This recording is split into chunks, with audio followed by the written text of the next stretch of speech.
Carving will lay the down. I just kiss me, baby. And tell me twice that you're the one for me. Yeah. The way you make me feel, really turn me on. You knock me off of my feet now, baby. My lonely days are gone. Ooh, yeah, yeah, yeah. I like the feeling you're giving me, baby. Just hold me, baby, and I'm in it.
Welcome to the Virtual Stab Comedy Theater. It's time for the Suzette Veneti Show.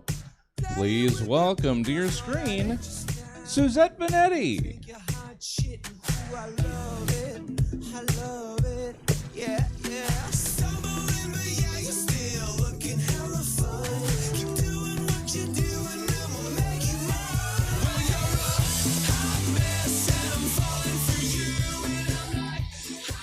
Hey everybody, it's 5:03. It's Sunday, May 9th, and that means it's time for the Suzette Veneti Show. It is Sunday the 9th of May, which means if you have plans for the 4th of July, why? You don't even know if it's happening yet. It's May. Calm down. Just be patient. Okay, hi. Here we go. Let's get into the show.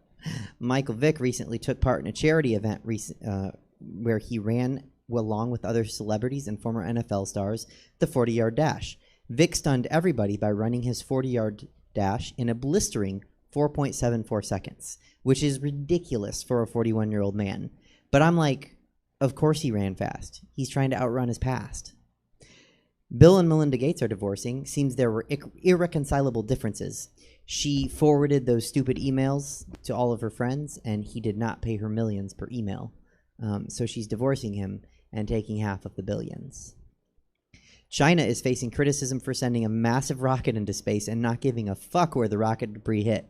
When the debris re-entered the atmosphere last Sunday, most of it burned up and some of it made its way all the way back to Earth and luckily, not by design, landed in the ocean. While the rest of the world is like, hey, China, be more careful, please? China's like, quit stressing. We knew it wouldn't hit China. Facebook upheld its Trump ban, so Trump decided he was going to create his own social media platform and basically came out with a blog. Conservatives always say they'll do things that they think are really cool without realizing how hard those things are to accomplish. So, like, Trump thought he'd come out with, like, the next Facebook, but then he just basically started a Zynga account. Kind of like how when Republicans think they'll find these awesome celebrities to perform at the inauguration and the events, and then really they just end up with the Mormon Tabernacle Choir, Trace Adkins, and the Talladega College Tornado Marching Band.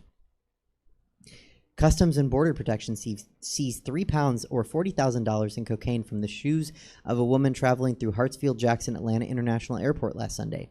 Sources say the woman would have gotten away with it, except she kept making these jokes to the flight crew about how she was flying high, and then eventually the flight crew was like, well, she's not a dad, so she can't be dad joking, so maybe her cheesy pun means something more. And they looked into it, and sure enough, she had $40,000 worth of cocaine in her shoes. Kentucky Derby winner Medina Spirit tested positive for a banned substance. Trainer Bob Baffert called the positive result the biggest gut punch in horse racing history. The losing horses that are in line for the glue factory would like to disagree that is the biggest gut punch in horse racing history. Okay, buckle in. That one was awkward. This next one's even more awkward. But this is news, and that's my job, because I made it my job. Again, super awkward joke. Josh Duggar, a former reality star, was charged by the Department of Justice for possessing child pornography. If you can't remember which show Duggar was on, it only gets worse when you find out that TLC did indeed cancel his show, 19 Kids and Counting. 3 Colorado police officers have resigned after body cam footage shows them shoving a 73-year-old woman with dementia to the ground. Their chief, Tom Bittelstein, said, "I'm glad they resigned. I was going to have to fire them. They pushed a white woman, and we just can't let that happen." Colorado police. Disgraced homecoming queen and soon-to-be felon Emily Grover is being charged as an adult for rigging a vote for her school's prom queen election. Grover and her mother, Laura Carroll, used the mother's district access to cast thousands of fake votes for the then 17-year-old prom queen. First off, all the fake votes came from the same IP address, so like, doy, cheat better. Secondly, this is the state where police said George Zimmerman didn't do anything wrong, and now they're throwing the books at a girl that cheated to be prom queen? So like, Florida, get your priorities straight. Staying in Florida, Orange County courts have decided that the waterways have rights and can therefore file lawsuits against housing developments to stop them from building on waterways. The new law in Orange County, Florida, secures the rights of the waterways to exist, flow, and be protected against pollution and be allowed to maintain a healthy ecosystem. Republicans are attempting to either figure out how to block the water from voting or allow the water to vote in general elections based on if it flows left or right. And finally, a magnitude 4.2 earthquake hit 2 miles from Truckee, California, which made everyone else in California say, "Hold on, wait, where's Truckee?" And with that, we're going to get right to my contributors. Going to be a short show, but it's a good thing that this guy brings tea because there's something little in my throat, and I could use some tea right now. So we're going to talk some tea with one of my favorite people, one of my favorite contributors, and someone that I dearly love and enjoy having on the show. Please give it up for Clifton Ellison. Hey, Suzette, how you doing? How are you? Exhausted, but I'm good. I had a 12-hour work day yesterday, and I was reminded that I'm not a spring chicken. A bitch was tired this morning. You know, I did my regular job, and then Stella got her groove back yesterday. And then after that, I DJ'd for the girls at Badlands, and then I didn't really get to sleep until about 3:30 this morning because I stayed up watching What's Love Got to Do with It and quoting it word for word because I saw it was just on. Granted, I have the DVD, but I have a weird coping mechanism for sleep. I like to find something random on Hulu that like I've seen before, so I don't have to really pay attention to it. And then I put my sleep timer on, and so I was playing that. And then I find myself quoting it word for word, everybody's line, Jennifer Lewis, Angela Bassett, everybody's line. And then that movie still makes you hate Lawrence Fishburne for like 20 minutes because, you know, he plays Ike a little too well. You know what? But, I don't like Lawrence Fishburne solely for what he did to CSI. So, but go on. Oh, see, you're venturing onto, that's my granny show right there. Shout out to Grandma. How you doing? But I am older than I appear. She loves CSI. I do. But speaking of biopics and documentaries, did you hear that Hulu is releasing a miniseries about Pamela Anderson and Tommy Lee from when that sex tape came out? Wow. Okay. I mean, I know it's so random. I thought we saw it all, but yeah. Okay. Sure. So Lily James, Lily James is playing Pamela Anderson, and then Sebastian Stan, who plays the Winter Soldier in the Marvel universe, is playing Tommy Lee. And they released pictures of them, and I was just like, whoa, like they really look like them. And you know, for women of a particular age like me and yourself, I remember that was the tape back in the day. Like that was the OG, like before Kim, before all the girls and the OnlyFans and everything like that. Like that was the standard back then.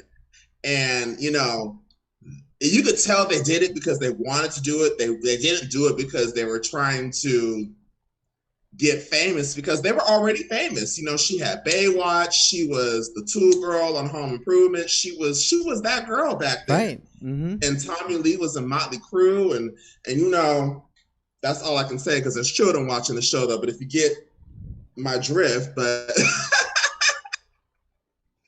I'm interested to see how they do it because you know a lot of these shows about big things that happened in the 90s have been really good. Like, did you watch the O.J. Simpson trial show? I did.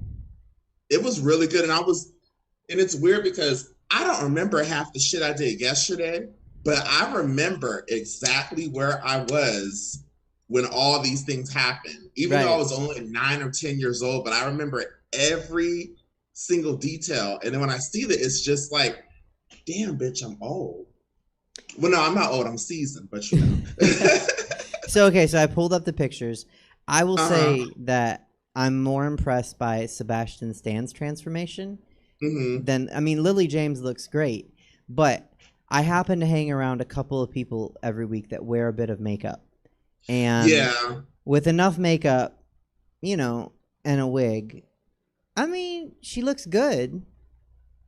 It's just I'm not as like stunned. That's all.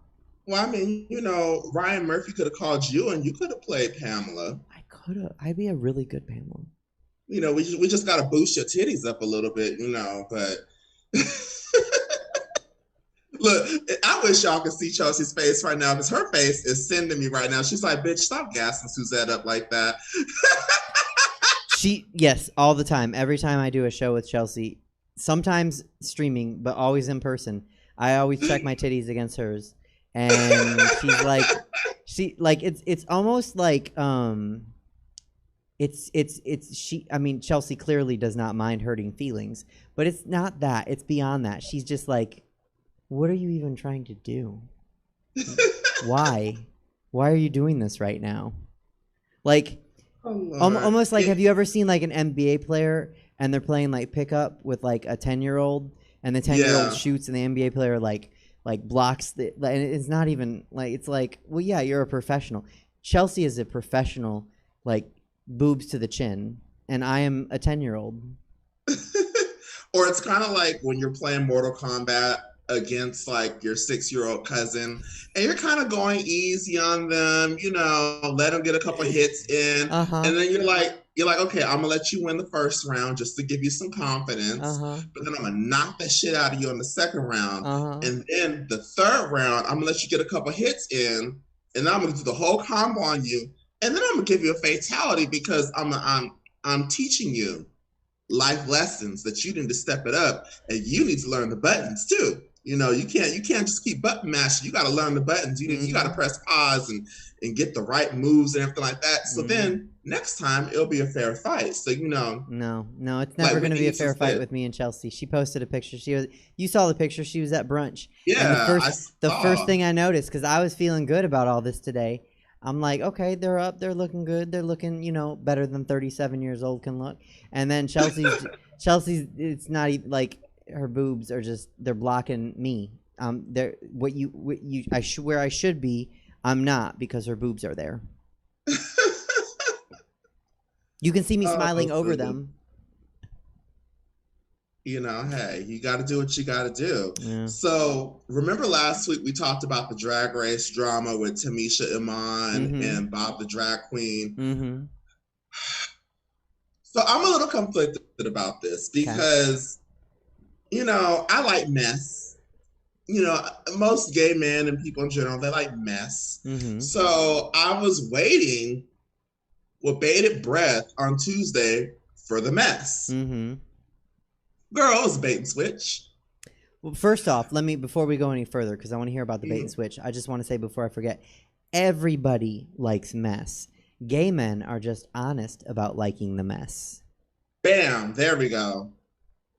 That's the realest shit I heard all day. Because honestly, mess kind of makes the world go round, and there will be a lot of professions that would not be open if it wasn't for mess. I wouldn't be here talking right now if it wasn't for mess. Oh yeah, so, we all love mess. And you wouldn't be here because if there's no mess, there won't be a hot mess. I am mess. Yeah. We just need a Chelsea reaction cam at some point. Because I wish you guys could see her face right now, because she is just killing me right now. But so what happened with Tamisha Iman was, so we get to Tuesday, and I'm like, okay, where is it? It's time. I got the laptop ready, got my edible, got my drink and everything like that. I'm thinking I'm expecting to get some good shit. So then she's like, oh, I'm releasing my own channel, the TamishaIman.com. For $25, you can get all the tea directly from her mouth. And I was just like, bitch, I don't even pay $25 to see my favorite porn stars fuck on OnlyFans. I don't even pay $25 for Disney, Hulu, WWE. What's the other subscription I got? And on World of Wonder. I had all that together. That still ain't $25. So I'm like, are you going to be like giving me like a personalized drag show with my favorite song? Are you going to do Drag Queen Suicide on there, something like that?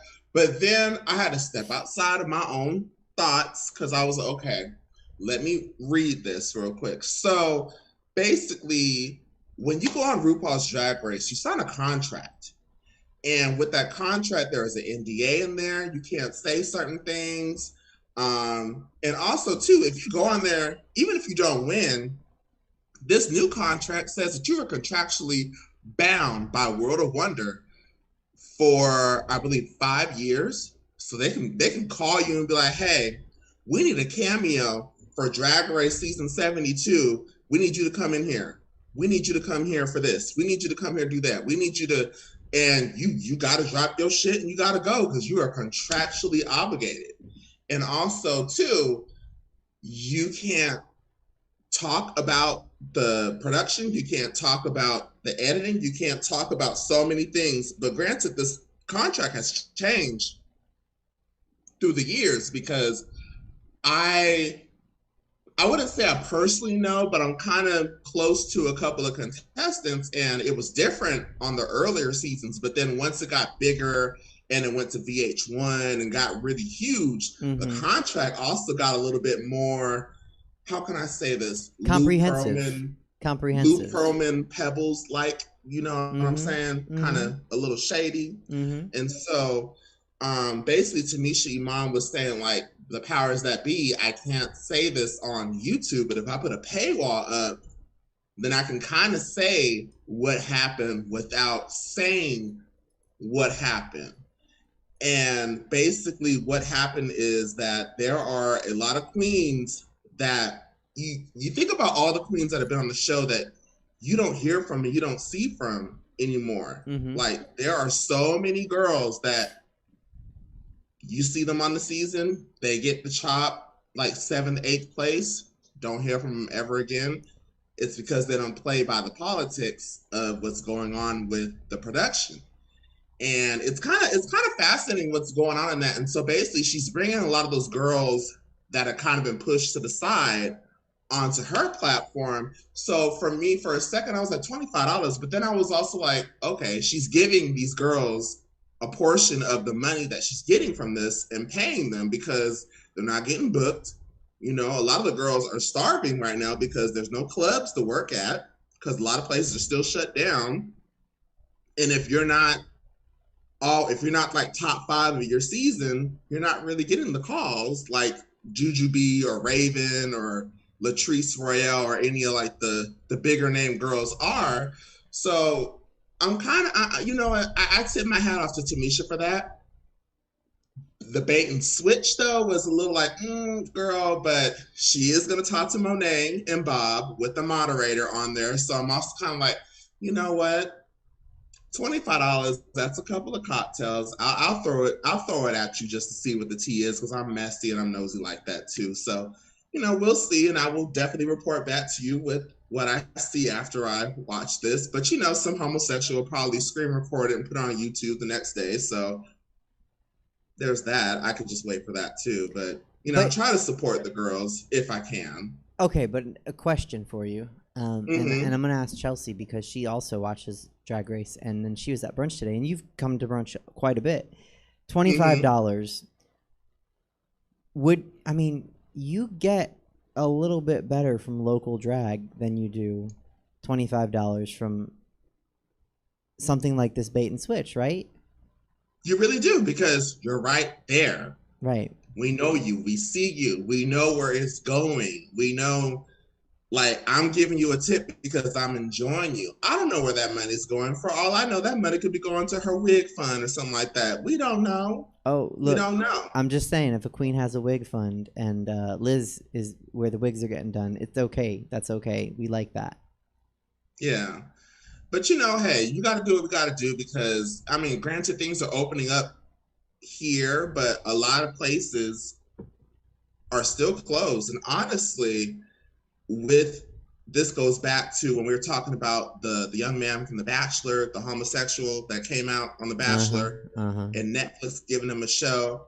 Honestly, I really think Netflix dropped the ball on that. What they should do, they need to call Tabitha up and call some drag queens up and have a bar rescue show, because there are so many gay spaces that have not survived this pandemic. Okay. Shit. That's not a wrong. a lot of our spaces are holding on by a thread right now, you know, and I think that money going to a man that came out on The Bachelor, that could have been used to keep some gay spaces open. You paying this man millions of dollars to hoe on Netflix just because you're newly out and you want to be a hoe. Girl, you could be a hoe. Go to Palm Springs, go to PBL, do your thing, whatever like that though. But keep me out of it. I don't care. But there are a lot of spaces and a lot of gay bartenders, servers, drag queens, barbacks, doormen, so many people that don't have spaces to go back to. You know, it's real out there. And honestly, if I had the pool and the money to do it, I would definitely watch that show, you know? But yeah. money talks and so does mess, so. It does, but what can you do except keep supporting the local spaces when you can? Mm-hmm.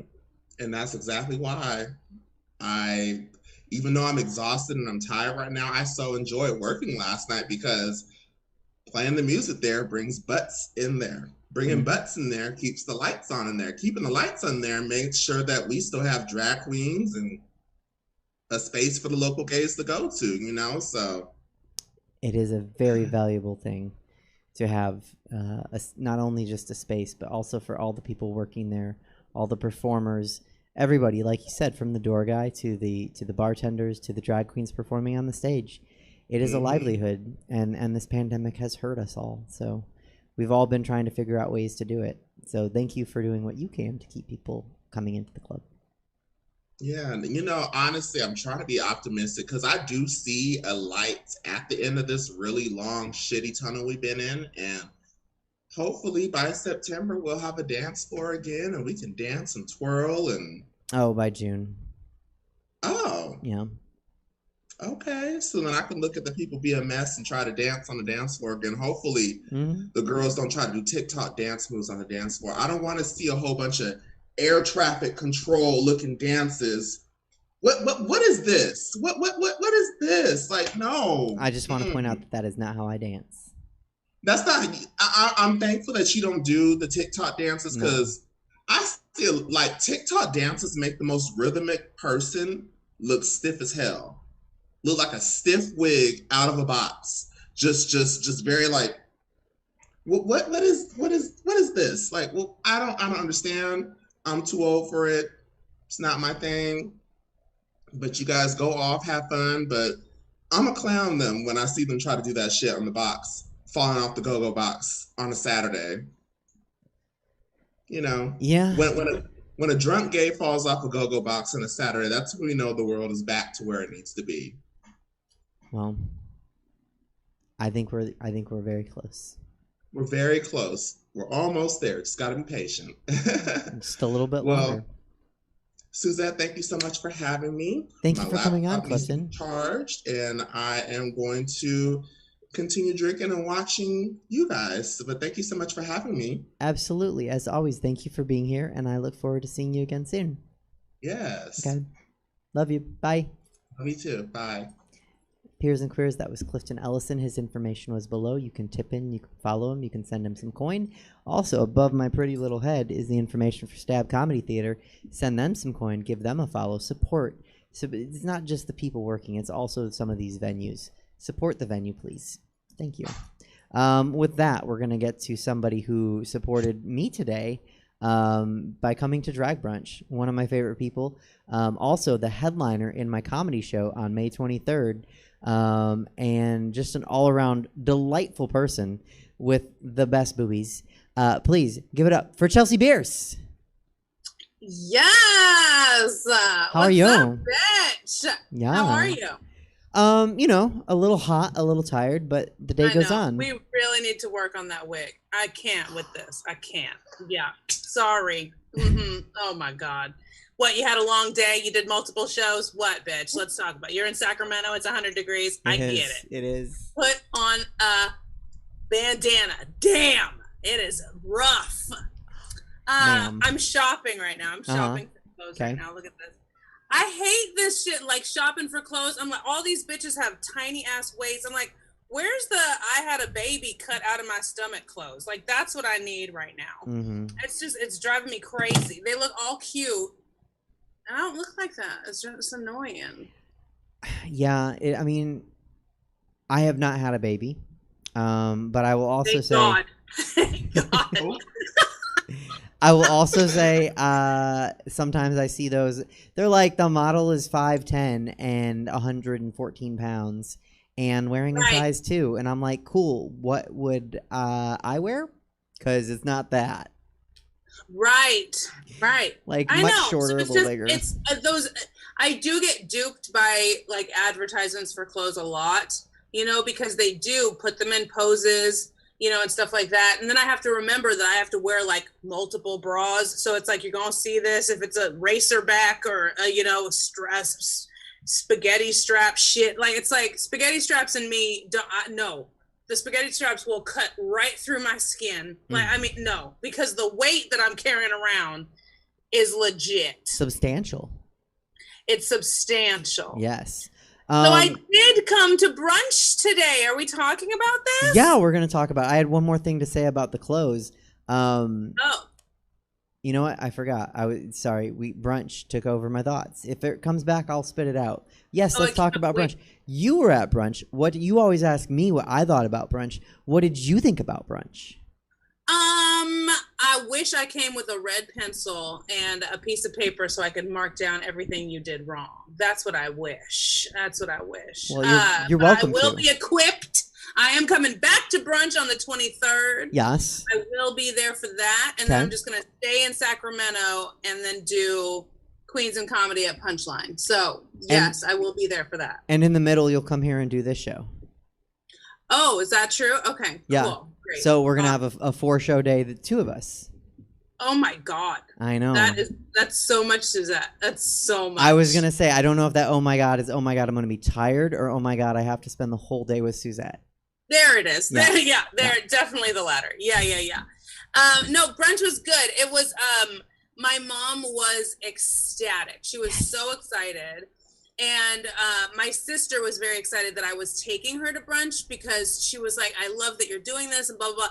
And then my mom was like, this is my first drag brunch. And I was like, how the hell is that true? Like, I was in New York for 5 years. Like, how did I never take you to brunch, like to drag brunch? That blows my mind, So the fact that this was the first one that she saw is tragic, but at least she was there. I don't want to say it's tragic. I want to say actually it's unfortunate that it took her this long, but for her first show to be a show with Tearing Through You and Apple Adams. Oh yeah. Oh no, I was strictly referring to you. Oh yeah. No. Okay, the audience can't see Clifton now. We needed a Chelsea reaction cam. That was Clifton laughing in the background. Go on. It was fun, and you guys had Ruby Rose Monroe. Ruby Red Monroe. Mm-hmm. Yeah, and she's very, very fun. And you know what my mom kept saying? My mom kept saying they're so tall. They're just so tall. Like, it was something that was just not you. But yeah. But she would just like to Apple and everything, because she's seen Apple on Who Wrote This Shit so many times. Mm-hmm. And so it's just like she never equated that, Apple is a tall bitch. Like, mm-hmm. So and she was just, her eyes, like I kept having to take reaction videos. So I would get videos of like the queen performing, and then I would scan over and get my mom, and it was glorious. It was so glorious. She was having a blast, and she just kept sucking down those margaritas. I was like, well, thank God they're very opaque with orange, because this bitch would have been asleep in the car in 5 minutes. But yes, they were. She had a very, very good time. So she was very, very happy. I am so glad you guys came. I'm so glad you brought her. What I was going to say was, I get the opposite, and I'm not trying to like be self-deprecating here, but I get the opposite a lot. Like, people will meet me and they'll be like, "Oh, you're very short." Yeah. And I'm like, I don't know. The picture didn't have like the height meter in it. I don't know what to tell you. This is what I got. It's always a weird thing to say to people because it's like, how do you respond to that? You know what I mean? Like, what do you say? Like, I'm sorry. Sorry, I or, look tall in pictures. Yeah. Right. Do I need to give you something? Like, you know, it's a very weird thing because how do you respond to that? I don't know. I have no idea. So you get it too.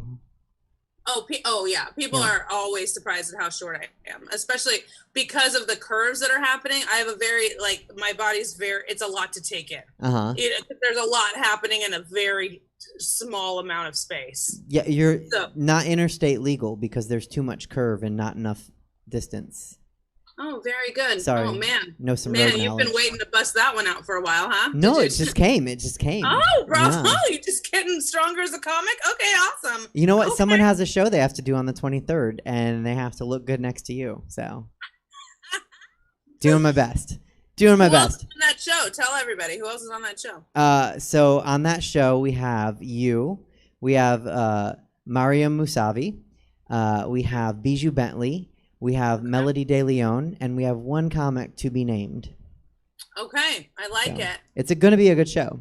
I'm very excited. Yeah, this is great. So excited. When do tickets for that go on sale, or are they on sale? Oh, already? They're live. They're on sale right now. They're on live. Okay. Do you have a flyer? Soon. Okay. Yeah. Get on that. Okay. I was waiting till finish booking, and I was like, nope, we just need it now. We're just gonna make it now, so it should be coming soon.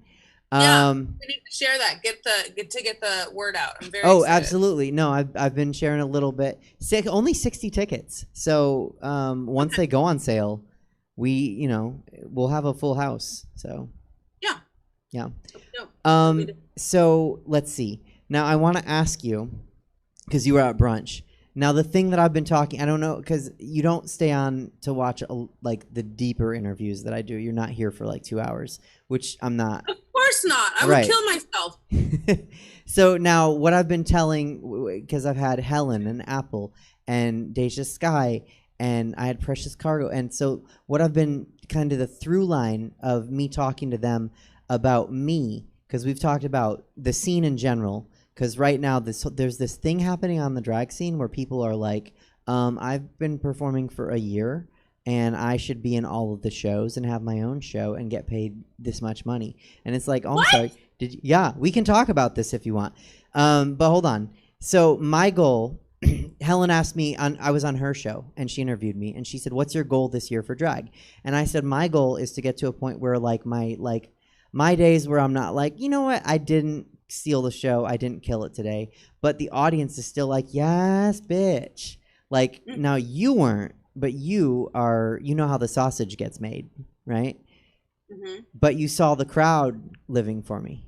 Mm-hmm. Okay. They were. Okay. They absolutely were. And I will say, your first number, not so much, but your second one, you chose a very well-known song so that everyone could clap along, so they could sing with you, so they could, and those are the ones that really engage us, because not only you're starting off on a very universally known platform, and so it's like, if you start there and you have everyone on your side, and then you move. Okay, perfect example is that Taryn closed the show with Sweetest Taboo by Sade, okay, which is a very well-known song. There were older people in the audience that were very, very excited that they knew the song selection that she chose. But then she amped it up by singing Sweetest Taboo to a box of donuts that she basically had sex with on the stage. She did. And that, to me, was that amped it up. So not only are we excited that we know the song selection that was chosen, but then you bump it up to do something out of the ordinary, to sing the song to an inanimate object, or to have sex with this thing, or you know what I mean? Like, then you're taking it to another level to keep us engaged, because once we recognize the song, sure, we're excited, but then how are you going to keep our attention through this 3-minute performance? And so that's the thing. Like, when you came on, your final number was Bitch by Meredith Brooks. And it's like, that is a very well-known song, and it gets people pumped up because we like to say the word bitch. I don't know if you know this, but I call everyone that. I do. I've noticed. So we like to say the word bitch, and it's in a song, and it's like well-known. So we're singing it with you, blah, blah, blah, blah. But what I told you afterwards is now we need to bump that up. So it's like, now you need to do something in that song that is bitchy, you know, or that's surprising, you know what I mean? Like, if during verse 2 you're testing makeup on animals and then you throw that animal in the trash, it's like, that's a bitchy thing to do, you know, like, let's do something bitchy, you know. So it's like, things like that will just take the performance up a notch, like to another level. And I do need to say that the only reason that I feel like I have any right saying this to you at all is because I come from a very deep musical theater background. And I'm also a multiple karaoke winner, where we would karaoke.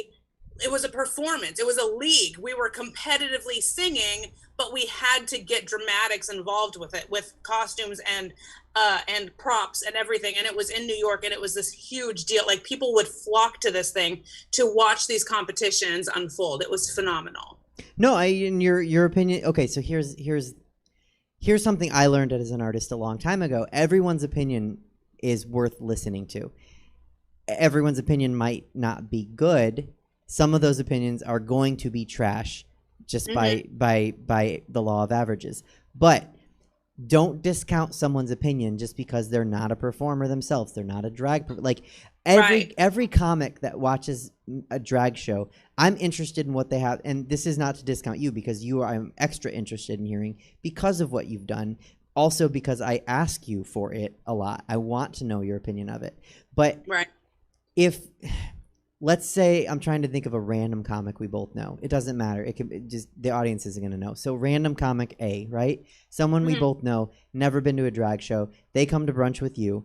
I'm interested in what they have to say, right? Because they might see something that I never would have thought of, that you never would have thought of, that might be amazing. So let me hear it. Well, that's the same thing. You can apply that to anything. Yeah. You know, absolutely. That's another reason why, like, Miles Weber and I bounce jokes off of each other, because we will write our own material, but then we're so close to the material that we can't see it from an outside perspective of how we can take that joke to another level. So we talk it out in a conversation, which just happens to be molded into a brainstorming session. And then after 10 minutes of discussion, it's like, oh, that's how we should end this. That's it. That's okay. That's the punchline. And then we're just scrambling to write it down, because we've just made a joke out of just having a talk, you know? So it's like, you having little collaborative things like that with people that you trust, especially creatively, is, I mean, that's priceless. You need to have that in your life. You know, absolutely. I mean, it'll take so many things up a notch, up a level to another realm, if you just take that and stop trying to do everything completely on your own, because it's like, you can't, you're too close to it. No, I get that, you know, at brunch, specifically, I mean, from everyone that performs, the guests and Helen as well, but definitely from Apple and Taryn, I'll tell them what I'm doing, and they'll usually have something to say, like, oh, what if you did this also? Or what if you wore this with that? And it's like, yes, thank you. Because I thought of A, B, C, E, F, G, H, but I missed D. Like, okay, I set myself up for that, but I missed the D. And we all do, bitch. We all do. I know. It's the woo. Okay, it is a little hot. But you know, it's like that. You know, now I have a complete idea. I have a complete alphabet here. Thank you. Right. So yeah. Yeah. I mean, yeah. It was great. It was great. It was nice to see.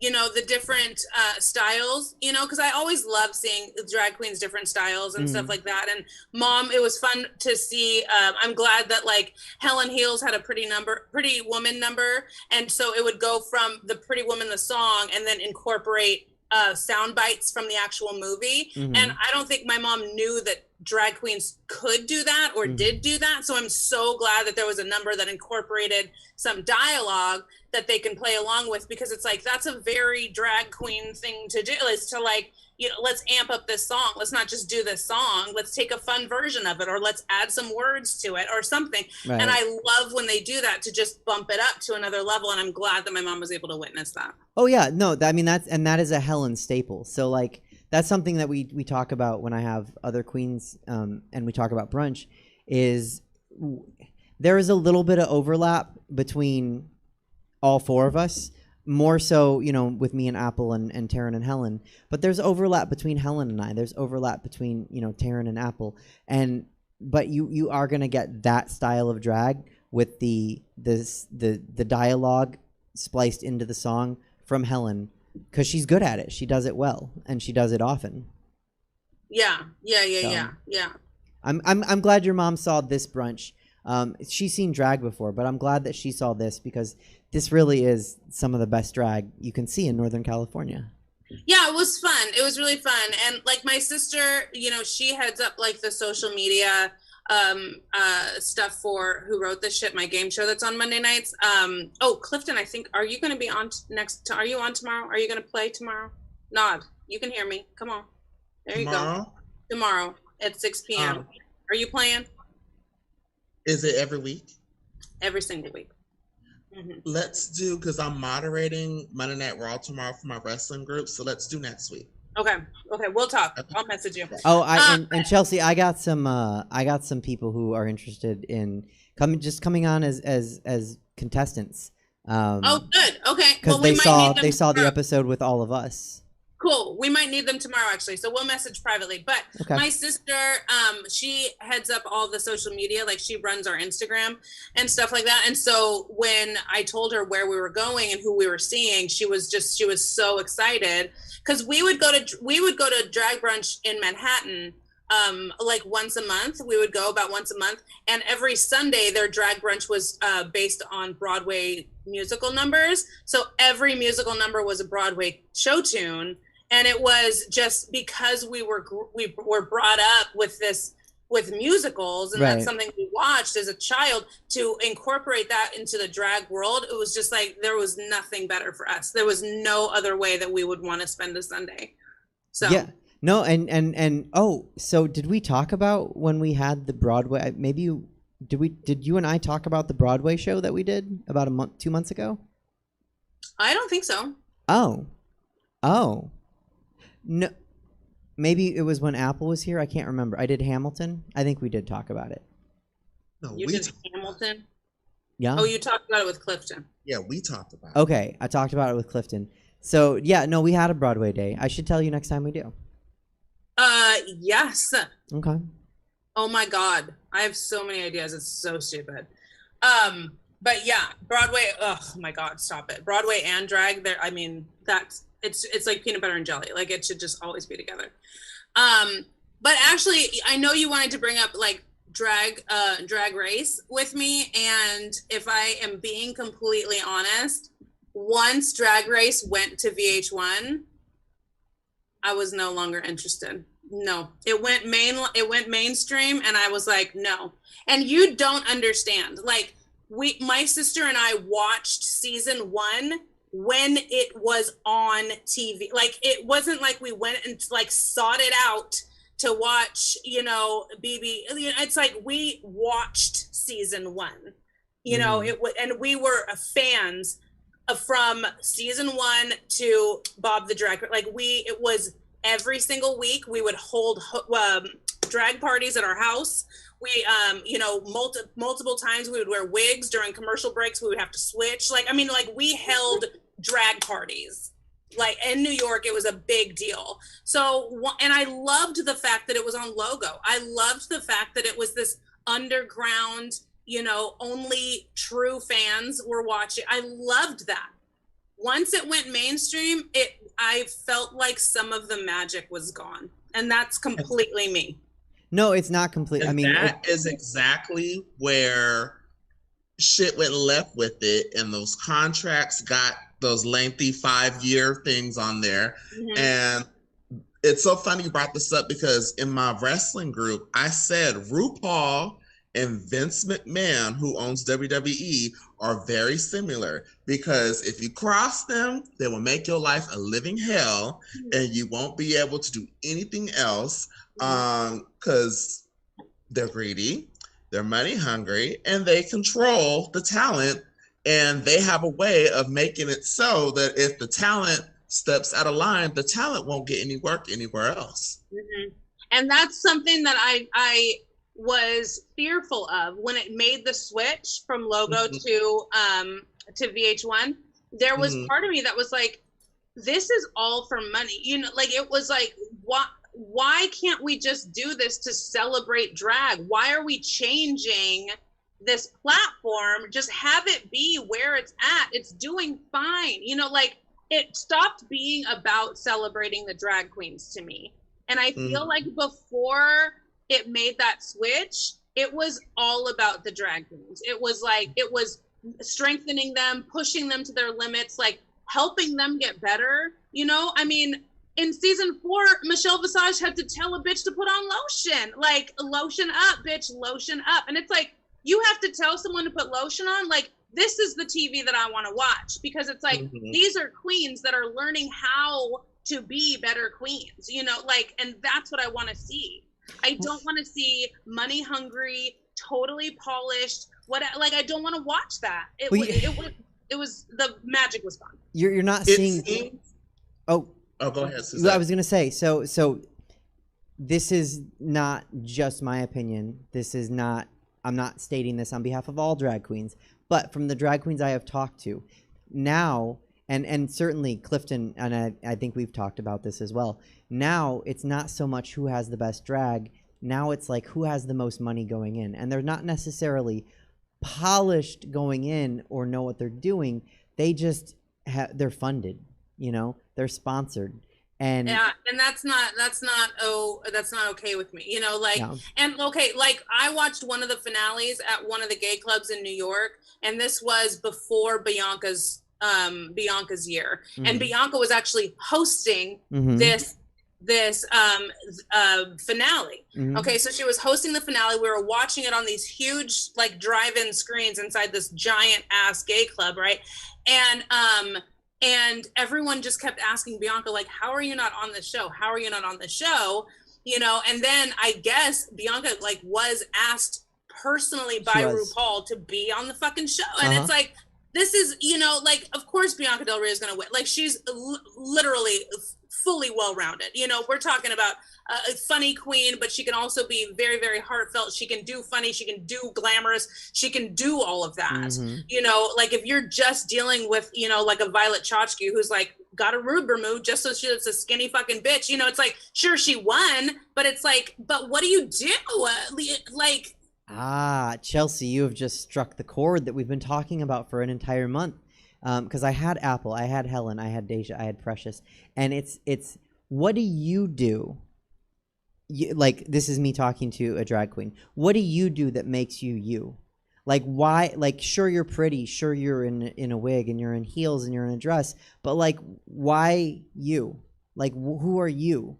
Because if that should be asked not just to queens. That should be asked to me as a comic. Absolutely. That should be asked to me as an actor. That should be asked to you as a checker at Rayleigh's. You know what I mean? It's like, what makes you?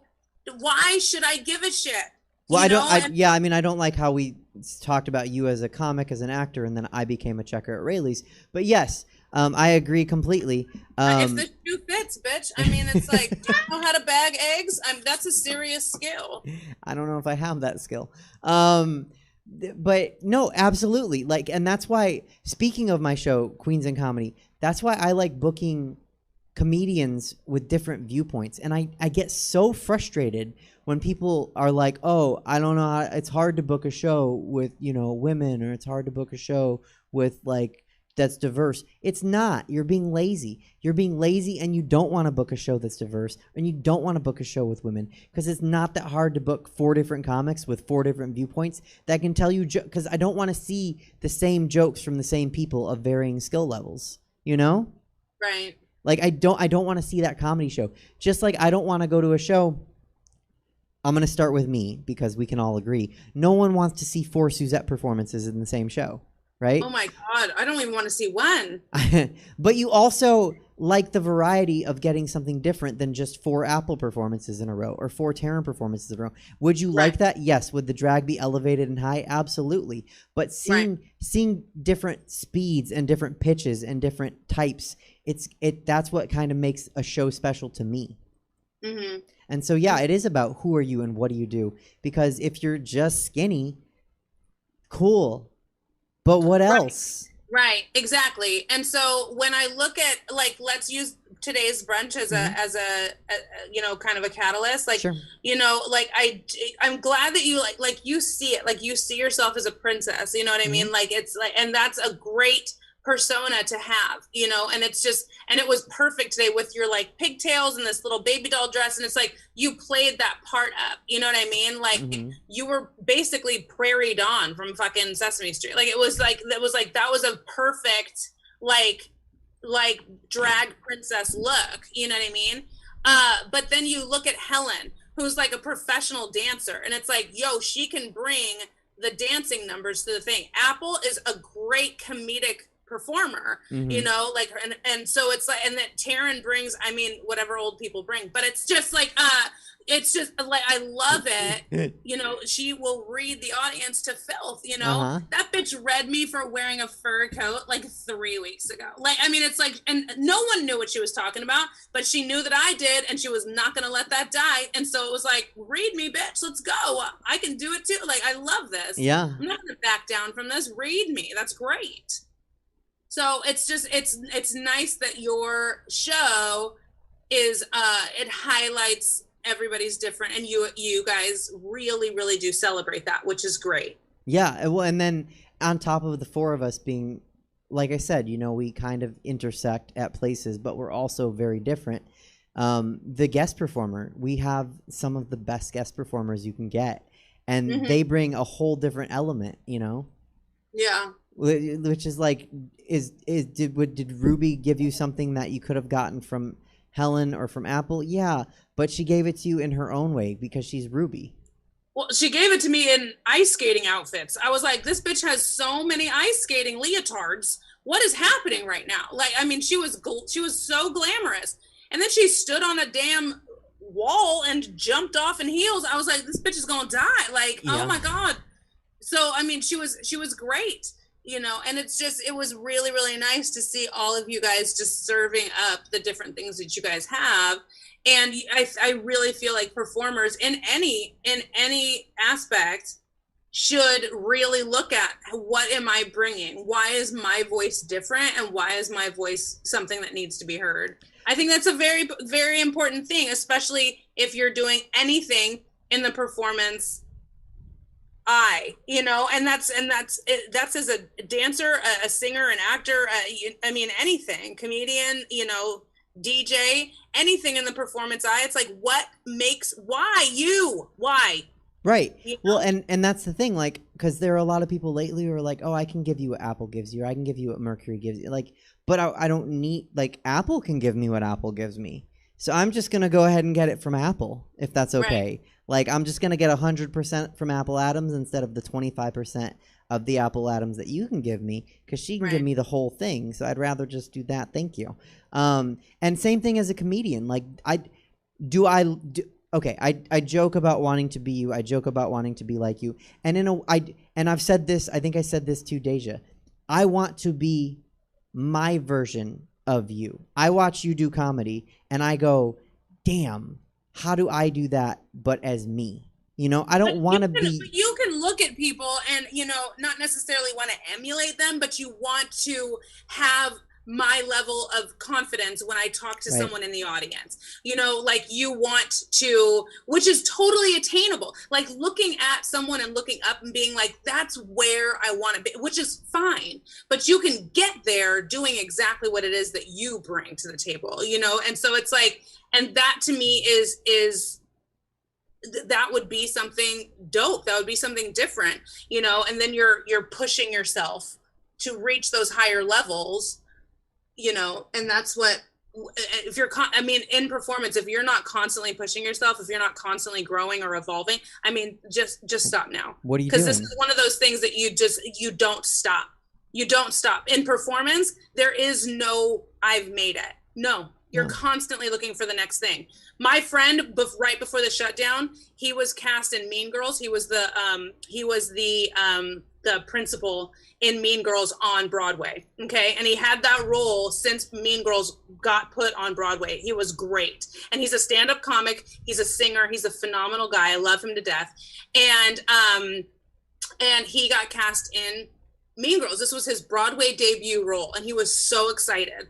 And like in a lot of people's eyes, it's like, yo, you made it to Broadway, like you made it, you know. And a couple months went by, and he was starting to look for what's next, you know. And it's like, you can hit these major milestones, these huge goals can be reached, but you're not done. If you're in this, you're not done. No, never. And also, like, that just because you got there doesn't mean you can stop working. Because I'm very open and honest on this show. Like, I want to bring something that shows that I belong next to those three and our guest performer every week. I want to show that, yeah, I'm with them, and there's a reason. You know, you can't just say like, oh, I'm here now, I can coast. There's less coasting happens once you get there. Because now you're on interstate speeds. Like, you got to keep up. Yeah, go Clifton. Right. So, like, I'm glad you said that, because, you know, I started DJing right before the pandemic started, and I was learning how to live mix and everything like that. And, you know, it's so funny because last night I was working, and, you know, the system because no one has been in that booth for about 7 or 8 months, so the system had some system issues that need to get fixed, and so the main DJ is coming out here to fix them. So in my mind, I'm like, I just want to be able to, like, you know, do my thing, like do it, but like no one knows what's happening because they're just hearing the songs. But in my mind, I'm like, I want to mix this with this, and also too, I want to step outside of my comfort zone. I've been experimenting with Latin music. I've been throwing on some K-pop, throwing on some other things that other people want to hear, but also too, picking up the vibes of the crowd and seeing what works with them. And also too, the one thing I messed up on when I first started was trying to please everybody in there. And, you know, people will come and request things, and I'll be like, oh, okay. And I'll put it on, and then I'll notice people start to leave and things like that. So that's when, like, last night, it's so funny, as I posted a status about this last night on Facebook. When I was working, this guy comes up and he's like, can you play Blink-182? Girl, I'm playing Mariah. I'm playing Rihanna. I'm playing, you know, current shit. How am I going to go from that to Blink-182 and not empty the bar? Mm-hmm. And so it was one of those moments where I was just like, you know what? No. And before the pandemic, and when I first started, I used to try so hard you're not going to please everybody. Right. In all fields that you have. And also too, finding the way to please yourself, make yourself happy with what you're doing, but also staying authentic and also challenging yourself. That is an art all on its own, because many people can't do that, you know, because you're so busy trying to do what the next bitch is doing. Like, if I'm going to sit here and play and think of like, oh, what is Pocket playing? Or what does Marcos play? Or what does Ryan play?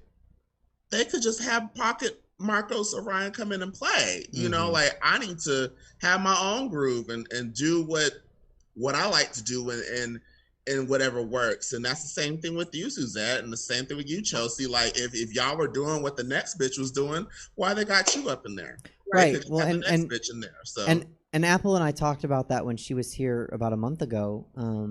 Which is there's a point when you're performing in drag, and it's like, do you give the audience, and so Chelsea, this is interesting that you were there today. Do you give the audience something that's you, or do you give the audience something that they know and like?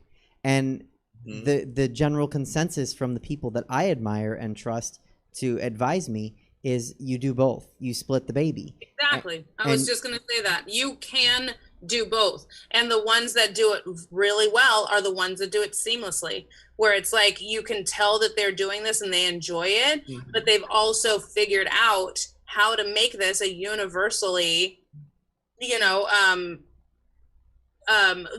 enjoyable experience. So it's just, that's a fine line that you need to walk down. You know what I mean? Like, when I go up and do comedy, and I'm going to close my show, with a joke about my clit, you know what I mean? It's like, but I know that there's, 80-year-old women in the audience. I'm like, well, I have 25 to 30 minutes to get them ready to hear that. So let's ease it in. Okay. Tip at a time. Like, you know what I mean? Like, we need to loop it up.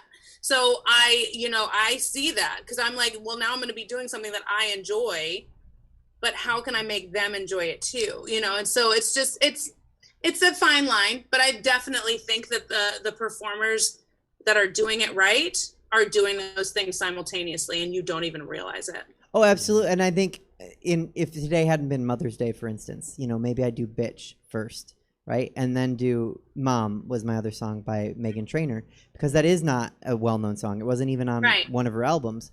It's a fun song though, right? So if you do the first one and then people are like, oh, we like what she's doing, she's fun, and then you do the second song, people are like, okay, didn't know the song, but she was fun, she's still fun. Exactly. That's how I choose karaoke songs when I am going to a bar. If I'm going to a bar and it's a karaoke night, great. I'm going to look around. I'm going to see what crowd it is. Like if this is a country bar, I'm probably not going to sing from Rent. It's like, let me know my audience. So then I'll figure out where I'm going, and then I'll choose like one of my top 5 or 6 songs that I know that I can destroy, like I can bring the house down with it. And that will be the first one, because now they trust me as a performer. Now they trust me as a singer. So I can sing anything following up, and I'll get that, oh, listen to her. She's good. Watch this. And I'll get that from the people who have seen me do my first selection. So it's like, let me do something for me first to prove my worth to you. And then when I go up the next time, I know I'm going to get you to pay attention because you just saw me destroy this other song. So it's like, now I gotcha, Right. No. And I've been experimenting with doing it. The reason I did Bitch, because like I had to, using comedy terms, I had to feature for the closer, right? Like I had to lead into Taryn doing Sweetest Taboo with donuts. We call it the donut routine. Everyone in Sacramento knows at the donut routine, right? So like what can I do to kind of get the crowd convalesced, what can I do to bring everyone together before the donut? Not that she needs it, she doesn't need that at all. But like the last thing I want to do is make people look at their phones and get them to tune out and make people get up and go to the bathroom. No. I want everyone here. I want everyone paying attention because I want to set that next performer up. And so that's why I did it that order today. So, and Mother's Day, do the mom song first, get it out of the way. Yeah. I mean, I didn't need that explanation, but thank you so much for that. No, you're welcome. So I think if I can ask you both, so we have kind of a weirder month this month on the Suzette Veneti Show, just because I have a couple. I'm at Punchline next week, I think, and then we're there together for my show on the 23rd. So I think what I'd like to do is talk with you both, if you're both available next week and free. I'd like to talk with you both about the thing that I've been talking with all the drag queens about, which is what are new performers, like what is this sense of entitlement from new performers? Because I consider myself at 4 years a new performer, and a lot of people are like, you're not new. No, I really am still at 4 years. Just like in comedy, you're still new at 4 years. You're still figuring yourself out at 5 years. So it's that whole 10,000 hours thing. Like it's like that whole thing, and there's someone, I cannot remember where I heard this from, but like in comedy land, there was this thing about, at 10 years, you'll either make it big or you'll come up with a realization about your comedy, or your comedy will take a turn that will, take you to where you're supposed to be and stuff like that. And it's like, and that happened with me, like I'm 13 years in now, 13 and a half years in. And when I hit 10, like that was really when, like the crowd work thing for me, because I never did crowd work before. I've been doing crowd work for like 4 years. Like it's brand new for me. See, that's interesting because I've only known you for those 4 years. Right, exactly. So anyone here in the Bay Area only knows me as someone who's very confident with crowd work. But in comedy, like a timeline references, it's very, very new for me. Right. I was strictly material when I was getting started in LA. When I was doing comedy in New York, the crowd work was not a thing for me. But it's interesting to hear that drag queens are having this entitlement from ones that are a year in. Like, I mean, are you kidding me? No, I'm not. No right. Like to have this, you need to be doing as many drag shows as you can. Like you need to be doing, like, I'm not even kidding. Like the really shitty ones, the good one, you need to be doing all of them you can. When I got started in comedy, there was no way I would turn down a stage at all. Well, and let's be real, we could be in a back alley doing comedy for 4 homeless people, and it's like, yeah, this will help me get stronger. Absolutely. Now I know I have a homeless joke. You know what I mean? Like right. Something. Oh no, go ahead. No, go ahead. I was just going to say that sense of entitlement exists in comedy as well. I see it when, in the comedy scene. I see people being like, well, I've done it for, like, that's where I saw it first. I've been doing comedy for a year. When do I get to headline? When you got headliner time, when you can headline. What do you mean? No. This isn't like a seniority thing. Like, it's not like you put in your year and then you become a headliner. Like, you need to have 30 minutes of, not 30 minutes of ideas. You need to have 30 minutes of material that is good. Or you need to be able to go out and crowd work for 30 minutes like you and Miles can. But, like, you don't just do it for a year and then suddenly get to, like, the accolades don't come in because you did it for a year. Like, that doesn't. Right. So the sense of entitlement is with all performers. But I'd be interested in continuing, because I told Jesse we didn't have a guest, so it was going to be a quick show. And I've kept you guys for pretty long. But I would be interested in continuing this conversation with you both longer next week and the week after, because it's so staggering to all of us, because like I said, this conversation is carried through since I had Apple in episode 50. We've all talked about it. Like, why do people think that they're owed none of us as performers are owed anything? And that's the wrong mentality to go into any sort of performance. I mean, actually, I think Brittany Brave said it on your show when you had her on. She said something like, if you have like an ounce of ego in this industry, you're gonna be taken out. Like, you can't have that. There has to be a level of humility. There has to be this sense of this drive, this wanting more, this thirst to keep going. Mm-hmm. Just because I get booked to do this club or this club or this club, or to record this special here or this special here, that doesn't mean that I am now deserving of this, and this. No, right. Eat shit. No, absolutely not. Like, am I more qualified? Maybe, but I'm not gonna be here. Like, after a year in, there's no way that I have the right to say that. Like, you just keep doing what you're doing. Push as hard as you can push. Strengthen, tone, like, get everything down that you need to, and when the time is right for an opportunity to present itself, it fucking will. I mean, it's the same thing. Like, if a brand new comic has a kick-ass 5-minute set or whatever, and they get picked up to do, let's say, Fallon, to get to do a 5-minute set on Jimmy Fallon, great, you've made it. This is huge. But guess what, bitch? You don't have more than 5 minutes. So now when millions of people see you and they want to book you for a 45-minute headlining set and their, comedy club in Toronto, you're fucked. What are you going to do? It's the same thing with people who get booked off of one joke on YouTube or because they're big on TikTok or what used to be Vine. It's like, no, you know how to be funny when it's edited, when it's one joke, when it's 15 seconds, but when it's a random Tuesday at 7:00 in Kansas, at can a you get 7-Eleven on the stage and be funny right when they need you to be? That is what makes a difference when it comes to comedy. Absolutely. And so it's like, it just drives me crazy that that actually infuriates me that the entitlement is there, because absolutely not. They need a black mom to slap their face. That's what they need. By the way, happy Mother's Day. Thank you. Yeah, you're welcome. I have the best gift ever, which is not having my kid here. It's so great. Oh my God. I'm so happy. I love the honesty. I was actually, thinking about what song to do for Mother's Day, and I was going to do something like that. And I was like, no, because that's not my role that day. My role mom wants to be with their kid. I'm so sorry. This is the time where they want a day off. And guess what? If you have a celebration for your mom, don't save the dishes for them to do the day after, because they don't want to do that shit either. That's for sure. Oh my God, I cannot. Yes, Clifton. Yes. So give moms the day off. And when I say the day off, I mean the day off. How about the week? Make them clean up the celebration the day after. Don't make them do all that shit. This is their day. Yeah, maybe a couple days, buffer days on both sides.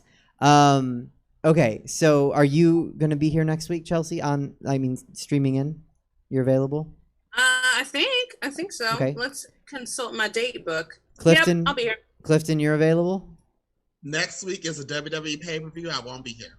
Okay, well then, Chelsea, you and I will continue this conversation because I'm interested to keep having this conversation about performer entitlement and maybe I'll wear my glasses and I won't shave that day and I'll just speak in Clifton's voice. Maybe I'll do that. You know what? I can do both. I can mute the TV. Okay. And I'll slide in for like a cute little 5 or 10 minutes and I'll just pop right on out. Okay. Oh, look at that dedication. See that? That's what bumps him up as a performer, the dedication. That is drive. Just like, you know, doing 4 shows a day like I do on, like, that's another thing that I've been telling people. You don't pick when your opportunities are. You pick if you do them or not. But if you're offered a show, you do the show. Mm-hmm. If you don't want to do the show, don't do the show. But you got an offer, take the offer. Yeah, because I just thought about it right now. I was like, I'm not actually at the show. Now, if my girl is in a match, I may be distracted, but I could do both. But you know what?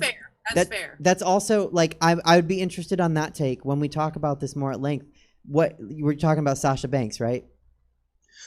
There's Sasha, there's Naomi, there's The Rock's cousin, Nia. There's so many girls.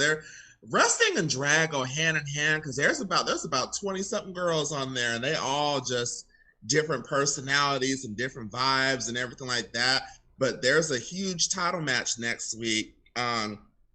Ric Flair's daughter came back, and she's trying to ruffle shit up. And it's funny you mentioned entitlement because she has that entitlement, or her character has that entitlement attitude as well, where it's like, okay, girl, you've been gone for 6 months and now you think you're mad because you went on WrestleMania and now you're trying to come back and you think you could just get a title match out of nowhere. And the other girls on the show are like, nah, bitch, you've been gone all this time and you think you just gonna be entitled because you're Ric Flair's daughter? No. And it's just so funny how drag and this fictional world of wrestling kind of go hand in hand with this. There have been many a times where I'll just be like, this seems like some drag queen shit right here. And then I look at drag queens, I'm like, this is some wrestling shit right here. And there have been sometimes I'm like, are y'all gonna lip sync or are you gonna put the bitch through a table or maybe both? That would be pretty epic, but But I mean, because performers, that's why I'm interested to keep this conversation going, because there is an element of all of these performers, some of them putting in the work, showing up, doing the work, keeping the drive alive, getting better all the time, looking for the next place to step up to and elevate to, so they can keep elevating, not just stagnating and plateauing. And also too, I notice every time I take time off, that's when shit really gets popping in the T world. And I'm just like, God damn it. Right? That's true.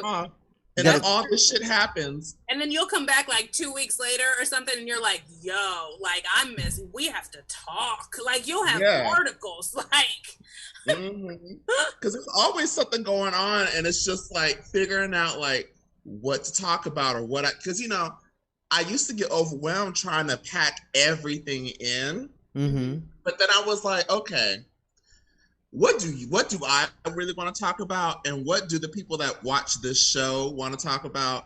Because honestly, I can give 2 rat shits about Elon Musk on SNL because I was going to talk about that, but then I was just like, I don't really care. And honestly, I don't really think that's exactly what we were talking about before. Like, what do people want? What do you want to talk about? And how do you mesh those together to create one thing that satisfies the world? And that's a lesson that some open micers never learn, because they come up making jokes about things that no one cares about. the audience knows when you're not being authentic. They know when you're trying too hard. They know when you're not, when it's not authentic. And when it's not authentic or when you're trying too hard, they're going to tune out. They're going to click off. They're going to go get a drink. They're going to look at their phone. They're going to do whatever they want to do because you're not giving it to them. So, you know, and it would be so trivial and stupid of me to be like, oh, I demand to get paid for coming on here. Girl, it's only 10, 15 minutes on a Sunday afternoon. I don't need that, you know, and it's just like, thank you. The entitlement of things like that would be very entitled of me to say that, or to say like, if Badlands wanted me to DJ on a Sunday, you want me on a Sunday? I should be on a Saturday.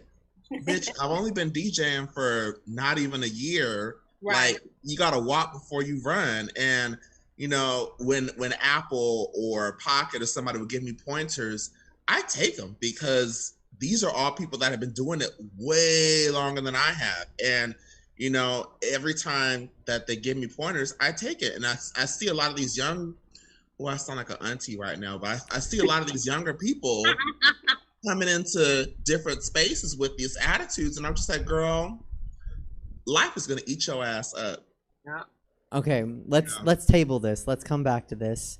I will be back next week because I have a lot to say about this. And, you know, I may not be a comedian, may not be a drag queen, may not be a singer, but I see it in every aspect of life. Mm-hmm. Whether it's, you know, and just the entitlement will keep you from progressing in life. Mm-hmm. And that's why I want to talk about it with the both of you, because we have two very valid viewpoints, and I have my own. So first off, thank you both for coming on tonight and helping me fill a show with no guest. I appreciate it. No, thank you. And since you are an auntie tonight, Clifton, happy Mother's Day.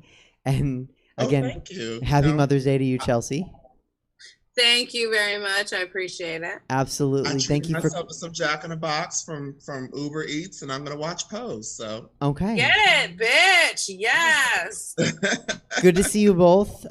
Thanks for coming to brunch today, Chelsea. I appreciate it. Thank you for sharing your Mother's Day with us and your mom with us. Yeah, it was fun. I'm really glad that we were able to make it work. And huge shout out to Jesse over at Stab. Jesse, we love you. I'll see you on Wednesday. Thank you, Jesse. Yay. Bye, guys. Oh, and Chelsea messaged me so we can talk. Okay. All right. Bye. Bye.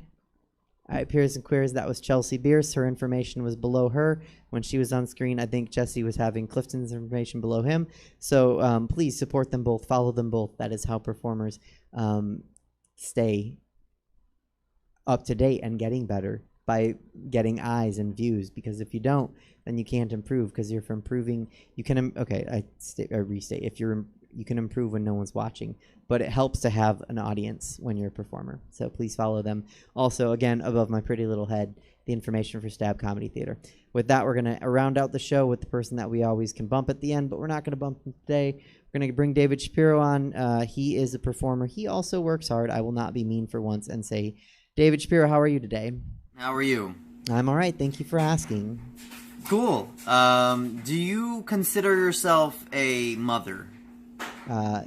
Well, no. Because you have a dog, right? And so some people that have dogs consider themselves parents. Okay. Right. No, so he's my baby. I didn't want to be disrespectful. I'm trying to be nice to you. Thank you. Suzette Thank Veneti. you. And I didn't know if you considered yourself like a dog mommy. Mm-hmm. No, I don't. He's my baby, but no, I'm not a mommy. Celebrate Mother's Day. No, I don't celebrate. Or yourself, or if your dog does with you. No. Anyway, okay, so not a happy Mother's Day to you. Thanks. But if I can take this opportunity to say Happy Mother's Day to my mom, Jan Shapiro. She used to watch your show. I don't know if she does anymore. But I love my mom, and she's amazing. She is an Italian woman, like yourself, Suzette. She's everything, my mom, is everything good about me is because of her, mostly. She's so amazing, and she did all the cool mom things. She taught me how to read at like 2 or 3. I was reading Tom Clancy books by age 7. That's a little much, but I learned how to read because of my mom. I learned how to be a person because of my mom, really. So many good memories with my mom. And I actually got to go visit her last week, and it was really cool. And then I think she might be coming to town in a couple weeks, and that's really cool because I just love seeing her. And I didn't have anything really to talk about today, Clearly, except just to say that I have a mom that I love very much, and I wanted to wish her a happy Mother's Day on your show, because she'll never see it because she doesn't watch it anymore. No, but yeah. And happy Mother's Day to anyone watching that's a mom. Happy Mother's Day to Chelsea. I think she's long gone from watching at this point.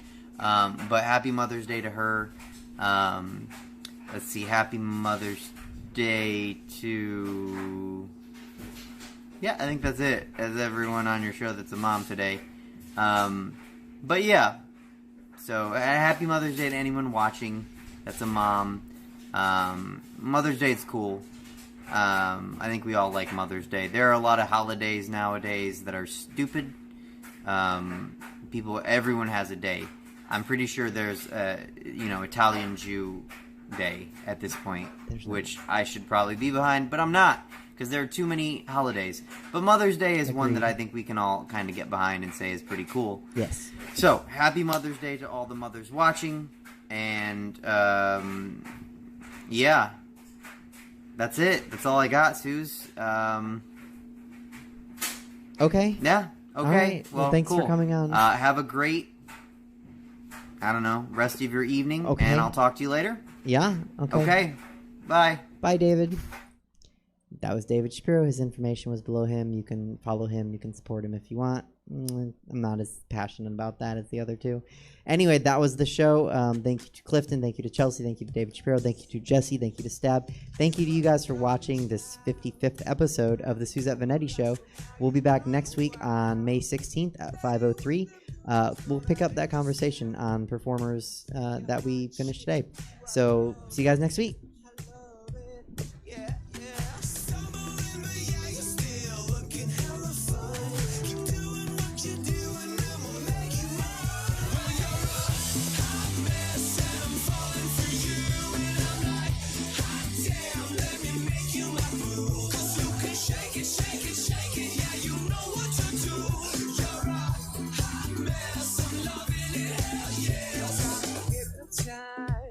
The city's your playground. I watch you take a bite. At 5 a.m. roaming the streets, drunk all night. You think you're hot shit, and ooh, I love it. I love it. Yeah, yeah. Stumbling, but yeah, you're still looking hella fun. Keep doing what you're doing, and we'll make you mine. Touch it, bring it, pay it, watch it, turn it, leave it, start from it.